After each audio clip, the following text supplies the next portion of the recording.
Optional announce हो जाता है. पोस्टर पीछे नहीं जा रहा ना. What results and changes have surprised you the most? So, how do we train these students to think like UPSC examiners? Ma'am, content is extremely important for this examination. So, how will we be starting in the month of June? See, first week we start with workshops. Right. This AIM program is for whom? AIM is not for everyone. I think this is something that we say every year. So, about the AIM program, we have repeatedly heard about this thing that it is all about discipline and rigor. Hello, everyone. Welcome to this interview segment where we bring to you real strategy with real mentors. Today, we'll be discussing about one of the most talked about Advanced Integrated Mentorship Program, popularly known as AIM. Now, every year, many aspirants, they work hard, study for long hours, but still struggle with consistency, revision planning, and most importantly, mentorship. Today, we'll try to understand how the AIM program bridges this gap and creates that structured ecosystem that every topper follows. And to discuss in detail, today we have with us the program director of AIM, Mr. Asif, who has been mentoring students for more than a decade now. And he's the reason why this program has become so popular among the students. Welcome, sir. Thank you. So, it's the fourth year now for the AIM program. And I'm sure every year, this year also, you must have introduced few new features in the program. But before we get into the details of this program, I would like to ask you, sir, what was the core idea behind starting this program? What was the gap that you observed in the UPSC preparation? Ma'am, before we started the AIM program, I had already been working on mains test series and answer writing and mentoring for 6-7 years, right? We had already done, we've been operating in this space, write answers, get good scores. And then we realized that, test series or full year test series was not sufficient to guide students because in a full year test series, what happens is that you only have a commitment to write a test at the end of the week. Right. And you have left them free for the entire week. And many a times what happens is that since it's once a week, students started accumulating it. They said that, I'll write 2 tests together. I'll write it later. And there was no process throughout the week where students could build their content or they could, make the best use of that duration before the test. And then we brainstormed and decided that, there could be a need for a very structured program that gives a daily plan for the student. Right. And I think that was one of the thought behind this. Okay. And so, we have observed that there are so many aspirants and every year they work really very hard, but still they fail. So what goes wrong? Ma'am, it's a very competitive examination. And like any other competition, not everyone who participates wins. And what I have noticed is that, most people are not able to maintain the same tempo across the preparation. Most people figure out what is actually needed for the examination much later, right? Many students don't have the ecosystem. Many of them do not have the right resources, right people to support them. Right. So despite having the talent, despite having the right mindset, many students are not able to clear this examination.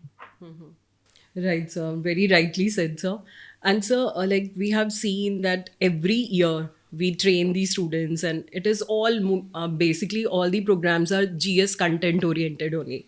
So, how do we train these students to think like UPSC examiners? Ma'am, content is extremely important for this examination because if you don't have content, you don't have anything to write or solve. But what we realized is that, content is one part, but equally or more important part is the need to test, analyze, strategize in your preparation journey. And now UPSC gives us very limited things to understand what they will do in the examination. One, they gives us a syllabus. Second, they give us the PYQs, right, or the question papers of every year. So that is another insight into how UPSC thinks. Third, we get to take a look at copies of people who have done well to basically see what is a correlation between someone at X rank and what is their performance. Right. So this is the thing that we have in our hand for our reference. And with this, what we realized is that, there is a certain expectation from this examination from an examiner's point of view. the way people write answers, the way the themes are being asked, the areas to focus. And AIM is built around this whole idea of having a very strategic preparation, not running behind everything, not trying to be a master of everything. And we have based the entire structure of the program based on PYQs. So if you look at the questions in the assignments, which are in the workbooks, here also the questions are selected based on what has been coming in the last 10 years. So we want people to focus on those areas from which questions are being asked again and again. Year after year. And even in the assessment tests, questions are being focused from the PYQ perspective. Our value addition material is such. So rather than being a master of everything and trying to do everything, we have narrowed down on certain areas from which questions are coming and guiding students to do their best on that. Right. So, sir, all these years, like, what have you observed? Like, what are the pain areas of these students? Where do they fall short of their preparation? I think there are multiple pain points for students. One is the discipline part. Not everybody has the same, consistency and stamina to sit and prepare. Nowadays, the number of things that can distract you is even more. So you have your screen, you have your other areas to get into. And students have become very, not just students, I think even us, we have become not so good at focusing at things, right? It's even from a child which is growing up, everybody's going through this phase. Second, I think I think I'll have to use the word content terrorism. Like, there is so much of content that, you don't know what to choose. So much of information, it's now lack of execution. Execution. Now it's not about what to do, it's about what not to do. Yes. Right. So you have so much of information, so much of notes, so much of material. And I think there's also guidance terrorism. Like, there is so much of advice, right? And every advice looks good because it's packaged into podcasts and videos and shorts and whatnot, right? So it's very difficult for a student to choose the right path or stick to one path, if I have to say this, right? Because a lot of these advices are good and independently are working. And if you look at maybe 1,000 rankers who are clearing in a year, not all of them are following the same strategy. Different things have worked for different people. But that does not mean that, I as an individual or a student as an individual can do everything, right? So there are multiple Telegram groups, there are so many YouTube channels. And now I think I'll add AI also into it, right? So there is countless perspectives on how to do. Right. And everything is right and everything is wrong, right? So that is a major pain point right now. Right. So this recalls me that you always talk about reverse engineering. Right. That instead of focusing on theory and books, AIM program, it focuses more on what the toppers, what were their strategy of preparation. So how do we ensure that consistency and how do we work on it? Ma'am, before starting this program, we have been working on test series, and fortunately, we were able to work with a lot of people who secured great ranks. Right. And from that, we could closely interact and observe what is common across most of these people. And majority of people had, I think, 3 things in common, right? One, most of them had good, revisable, concise notes, right?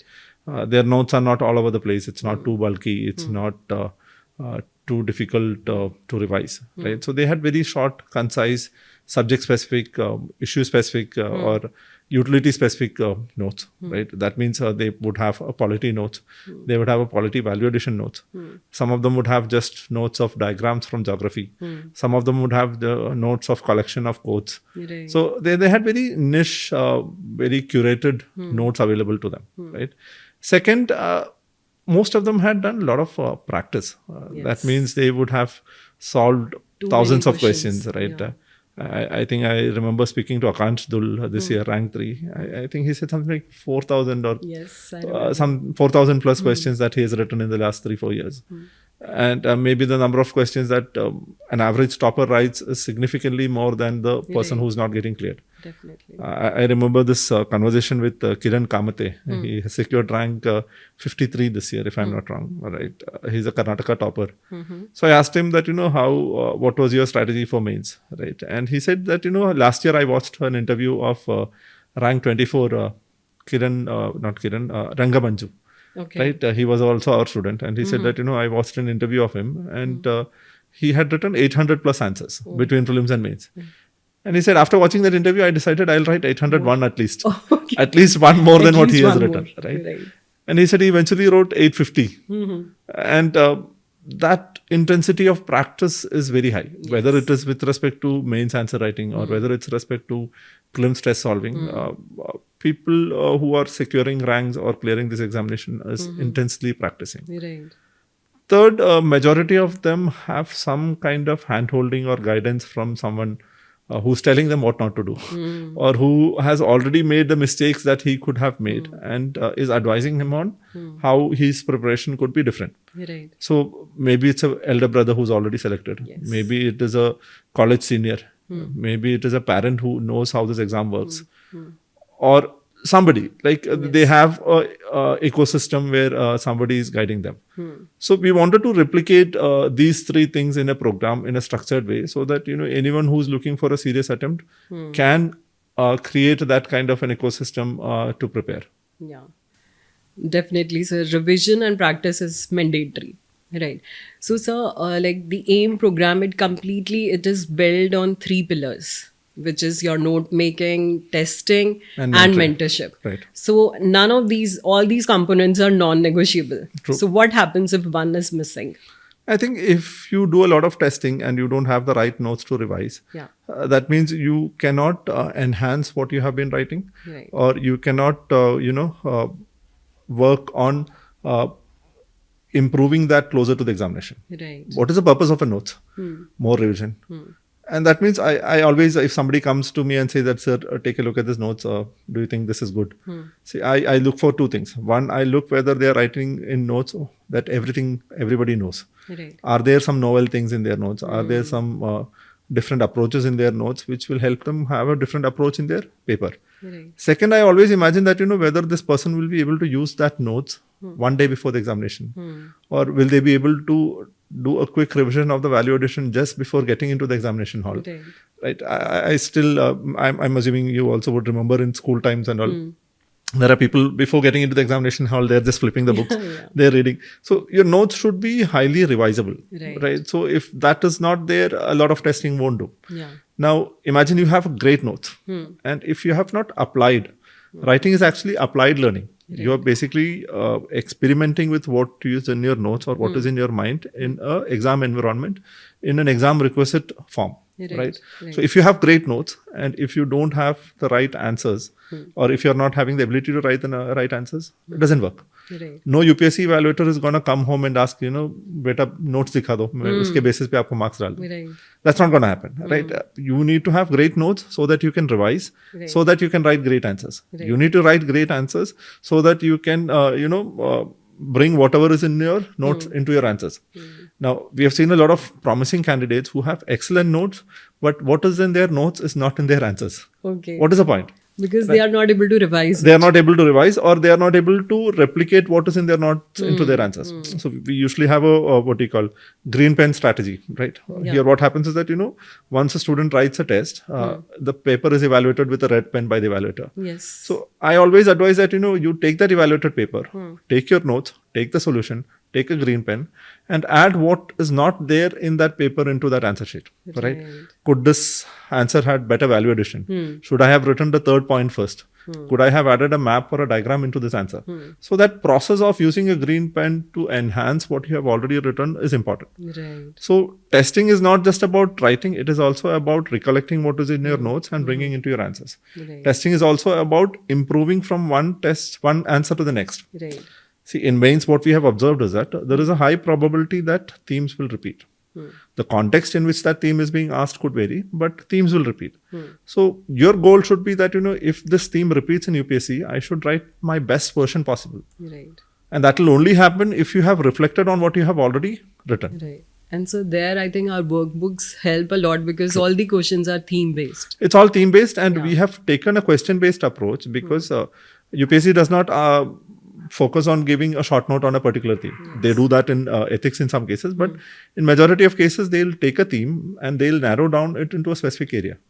They are not asking you to write a note on gig economy. They are asking you to write how gig economy will help in women empowerment. So it's limited to a niche area and not about a broader theme.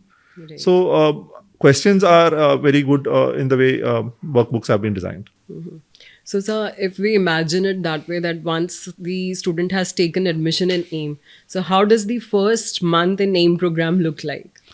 I think first month is very difficult because most people have not sat down on a table or a desk for 5-6 hours and prepared. Majority of people are always waiting for the best day to start. Yes. Right? It's Muhurat tomorrow. nikal ke start karna. Everybody is waiting that it's like my fitness regime. I always think that I'll start running tomorrow. But that tomorrow never tomorrow comes. never comes. So in terms of AIM also, I think the day the student realizes now, unlike other programs, AIM has a target for you for tomorrow. And that has to finish tomorrow because next day you have new target. Yes. Right? So you can't carry forward the target of day 1 to day 2 or day 2 to day 3. Yes. So you have a requirement to write 5 or 6 assignments, or you have a requirement to revise, or you have a requirement to solve a test on every day.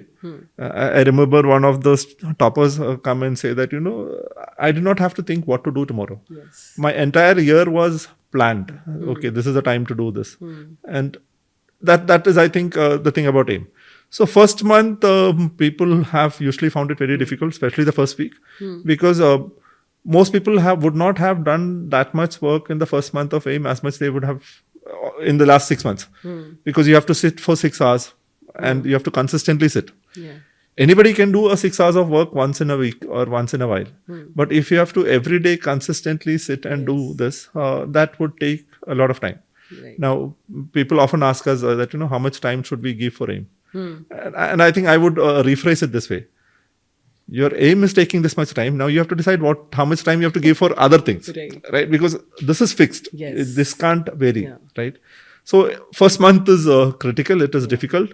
And I think if you survive the first month, your chances of surviving the program is also very high. Right. And sir, it's always like planning is more difficult, and that work we are doing for them. Right. So No, the execution is more schedule difficult, right?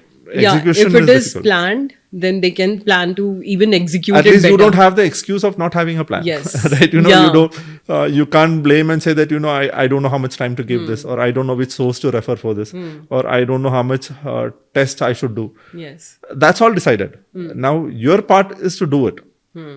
That is a difficult part. So, sir, now coming to the new features that we have added in the AIM 2027 program. So, please tell us about that. I remember telling someone that our competition has always been with ourselves. Yes. We as a program is trying to improve the features or the provisions or the outcome of the program every year. So every year we observe what is happening. Some students come and suggest that sir, this could have been good. Or we take feedbacks from people who have secured ranks from this program. This year we have 15 students who have secured ranks from AIM program. So whenever they come back to us, we sit with them and we ask them, what could we have done differently? What could we have done more? And from that, every year we get some idea or the other, which we can practically implement into the program. Right. This year we are doing 3 things. One, we are adding something called as AIM zip notes. Okay. These are one-pager revision notes that can be highly useful between prelims and mains. Because that's a time when you want something crisp, updated, which will help you get more marks. So we are creating almost 200 zip notes for AIM zip notes for quick revision purposes. Right. This is new this year. Second, we have started something called as a scaffolding test. Right. Okay. Now, we realized that whenever student comes with an evaluated copy, I always think that I could have told this person to do this. Right? They could have tried this. In fact, I even tell some students who are looking at improving answer writing that come to me before you write the test so that I can suggest you some tricks that you can try in the examination hall. Right. So this is the basic philosophy. So what we have done is that in every subject there are half test and full test. So let's say if I take polity as a subject, it's spread over 3 weeks, which has 2 half tests and 1 full test. So in the half test, we have integrated something called as nudges or cues that the student can use to interpret or try in the question. Okay. So the front page of the question will be as it is, normal paper. But on the back side, you will have suggestions. In this question, you could approach the question like this. Or To in this question, improve their answer writing. improve their answer writing or look at things from a different perspective. Yes. Now, the problem with anything that is being done in a repeated manner is that it becomes very monotonous and it's muscle memory. So unless you are nudged to try different things, you will not make those changes and improvements. True. So in the sectional test for every subject in mains, we will give nudges on the backside of the paper, Okay. so that there will be cues and hints and ideas that student can implement into the paper. Right, So we are calling it scaffolded tests, or I think it's like net practice and the real match. So the full test won't have this option. It will only happen in the half test. Sectional. So in every half test, there will be something that you can try, or a different perspective that you can look at the questions from. Okay. Third thing, what we have done is that in AIM workbook, we have 3 pages for all the questions. And the third page was kept for AIM storming or brainstorming, right? And the idea behind this was that, if the student can think of a good introduction for this theme, or can think of a good map or a diagram for this theme, they can do it in the respective third page. Okay. But what happened in practice was that many times our intention is something and the way in which it is being used is something else. Different. Right. So what happened in reality is that students started stretching a 2-page assignment into the third page. 3 pages. And it was unnecessarily getting lengthy. Our intention was something else. We wanted value addition. We wanted maps, diagrams, etc. So this year, rather than having just a third page, what we call AIM storming page, we have integrated exercises into the third page. So that maybe on the Saturday when they have a break before the Sunday test, they can go back to these questions and solve these exercises. Right. Maybe it's a match the following, maybe it's marking on the map, maybe it is some kind of a fill in the blank, but some kind of exercise on the third page. It will not be there for every question. Wherever relevant and wherever useful, we have integrated into this. Okay. So it's becoming more workbook oriented, right? So that there is some kind of activity that is being done for as many questions as possible.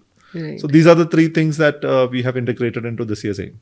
So, sir, how is our mentorship program different from what other institutes offer? Now, I think it's not, I'll not talk about others because I exactly don't know, because there are a number of options out there. Right. I'll talk about how our mentors are different from other mentors. One, it is a fixed mentorship model for the first phase. That is from June to June. We have a dedicated mentor who is exclusive to that student. And the same mentor will remain throughout for the 15 months? No, they'll remain for 12 months. Achha. And for the last 3 months between prelims and mains, we bring in people who have expertise in certain areas. Okay. Like there'll be someone who will be working on answer writing. There'll be someone who will be helping out for ethics, essay. So in the last 3 months, the emphasis would be on specialized niche areas for the student, which will be of high utility for the mains perspective. Right. The first 12 months, we have a fixed, dedicated, exclusive mentor. And the beauty of this is that, students build a bond. They connect so many times. I think we even have students who have met their mentors more than 80, 90 times across the duration. Right.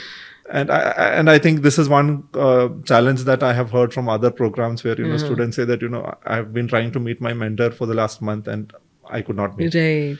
But here, I think... so there is no fixed schedule or maybe to meet I the think mentors. there are They can meet multiple daily days. also if they want. They can meet daily also. See, what happens in practice is that the mentor releases a set of schedule or the slots, and based on that, the students book. The first 2-3 weeks are a little hectic because everybody is trying to access everything together. But once the program settles in after the first month and all, I think it gets much more smoother. Right. So either the mentor can fix a schedule, student can fix a schedule of mentorship. The mentor will invite the student sometimes. Mentor reaches out for group sessions. Mentorship happens in different forms and different frequency. Okay. So, sir, our AIM 2027 is starting from 15th of June. Yes. And the entire program is divided into 7 phases. Right. So, how will we be starting in the month of June? See, first week we start with workshops. Right. We orient people what to expect, what are the best practices, how have others failed in the past, and what should they look forward to, right? So there are multiple orientation sessions in the first week. So we have orientation for how to write assignments. Right. We have orientation for value addition and content. And this is occupying the first week. Second week onwards, the assignments starts. And the first phase is prelims, mains overlapping topics from a mains perspective. So this is subject like polity, economy, geography, and this will go on for almost 9 weeks. So this is from around June to August. Okay. And every week there is a test. Every day, 5 days a week, there is assignments to complete. And then after the prelims, mains overlapping topics, we have mains exclusive topics. And I think this is also something that we have changed to this year. Last year, the mains exclusive phase started with ethics. So this year, what we have done is that we are starting with governance, society, social justice, IR, security, and then ethics. Okay. Because we wanted people to utilize whatever content that they are generating from governance and social justice and society perspective that can be used in ethics. So we have changed the sequence a little bit out there. Okay. So this phase is for only mains exclusive topic, and this will go on from August to October, right? And then from October to December, we will have topics of mains importance, but which has high prelims relevance, right? Environment, science and tech, modern history, art and culture. Our logic behind this is that we want people to be orienting on subjects which are of high prelims relevance from the month of October. Okay. Majority of students who come and join AIM are people who have found it difficult to clear prelims. We have people who have appeared for interview. We have we even have rank holders who have reached out to join AIM. So we have all types of students for the program, right? So in the third phase, it is prelims high intensity topics from a mains perspective. Right. Then we have a 2 weeks break in December. And then in January, we start prelims conceptual testing phase. Okay. So exclusive movement to prelims will happen from January, but the subject orientation will start from October, right? So from January, what happens is that you have conceptual testing where 5 weeks of prelims oriented testing, 1 week per subject, polity, economy, geography. And the test will happen 5 days a week, Monday to Friday. And these are questions which are of conceptual nature, NCRT, basics, so to build the tempo. And then from February to May, they will have analytical testing and simulator testing. Okay. So that will be alternate days, Tuesday, Thursday, Saturday. Right. And there will be a CSAT test every week. So that will happen in that particular phase. And the last 7th phase is mains phase. That is between June to August, where they'll focus on writing all the MTS simulators, ethics enhancement program, essay guidance program, value addition material, hand holding by experts, etc. Right. So everything is covered in detail in the program. It is very structured. Right. I think that's the challenge of the program also. So like you said, in the 6th phase, we give tests for CSAT also. So what specifically, apart from the tests, what other things do we provide for CSAT preparation? I think it was in the second year that we experienced that there were students who were doing extremely well in GS, but could not clear prelims because of failure at CSAT. So we started something called a CSAT PYQ worksheets. So they were daily exercises for CSAT that they can start solving, and PYQs will be covered through there. Then we had CSAT accelerator sessions for identifying problem areas in CSAT, and value addition sessions were being provided for that. And along with that, the CSAT tests. And this year we are hoping that it will bring substantial change in the number of people who are writing mains. Okay, sir. So, sir, this AIM program is for whom? The advanced aspirants, or for anyone who is serious enough and has completed the syllabus once? It's not about for whom. Maybe I'll say it's not for the other way around, right? You know, who should not take AIM program, right? People who have not done the syllabus at least once. I have not covered the standard syllabus, and preferably students who have done foundation. Right. Because here from day one, you are expected to consolidate, research, value add, and write. And if you don't have a base in a subject, and if you have not completed the syllabus, or if you don't even have a basic understanding of the topics, it would be very difficult. Right. So AIM is not for everyone. I think this is something that we say every year. That, you know, AIM is only for people who have completed syllabus. AIM is only for people who are willing to work hard consistently. Yes. So about the AIM program, we have repeatedly heard about this thing, that it is all about discipline and rigor. And many students, they feel that it has not just brought changes in their preparation style, but also in their lifestyle and habits. So how do we ensure that that consistency remains? I think it reminded me of something. I think it was the second year of AIM. And after prelims, I had a student who came to meet me. And he started showing me his fingers.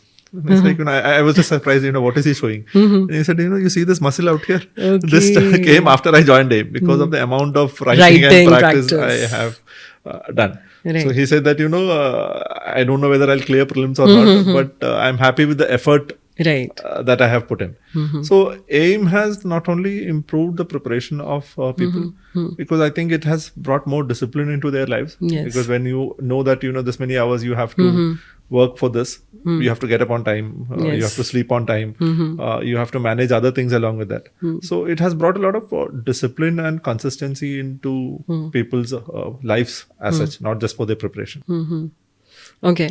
And so if we talk about the result, how was the result this year? I think the results has been very promising. This year we have 15 students from the AIM program who have secured ranks. Okay. Last year it was 3. So I was just telling the people that it's a multiple of 5.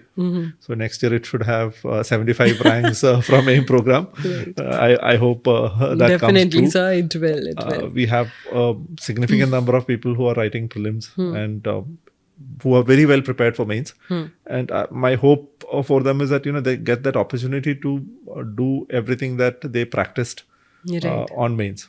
Right. So this year I am hoping, and even the students who went till interview last year who could not get a rank, their written scores were pretty good, Right. especially in GS. I know very few people who have scored less than 400 from AIM. So, and I think that's something special, because Right. if an average student has to reach a score of 400 in GS take mains, time. it takes them more time, Right. and it's not easy.